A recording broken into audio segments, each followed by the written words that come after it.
प्राचीन काल में एक प्रतापी और दानी राजा अपनी रानी के साथ राज्य करता था। राजा अत्यंत दयालु था और हर गुरुवार को भगवान विष्णु का व्रत व पूजन करता था। इसके विपरीत उसकी रानी को दान पुण्य से चिढ़ थी।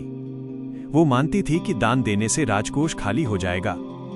एक बार जब राजा शिकार पर गए थे, तब भगवान बृहस्पति देव एक वृद्ध साधु का रूप धरकर राजमहल आए। रानी ने उनसे कहा, महाराज, मैं इस रोज रोज के दान से तंग आ गई हूँ। कोई ऐसा उपाय बताएं जिससे मेरा सारा धन नष्ट हो जाए और मैं शांति से रह सकूं। साधु ने पहले उसे समझाया कि धन तो लक्ष्मी का रूप है, इसे परोपकार में लगाओ। किंतु रानी के न मानने पर साधु ने कहा, यदि तुम्हारी यही इच्छा है तो आने वाले 7 गुरुवार तक तुम बाल धोना, घर को पीली मिट्टी से लीपना, राजा से हजामत बनवाना और भोजन को चूल्हे के पीछे छिपाकर रखना। रानी ने वैसा ही किया और देखते ही देखते राजा की सारी संपत्ति नष्ट हो गई।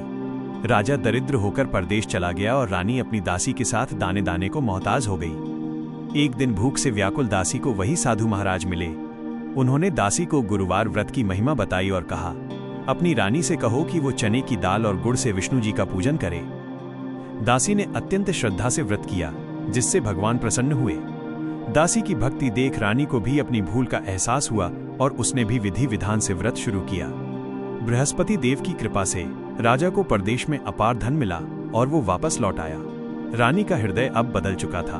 उसने जीवन भर दान पुण्य करने और गुरुवार का व्रत रखने का संकल्प लिया। अंततः उनका घर फिर से सुख, शांति और वैभव से भर गया।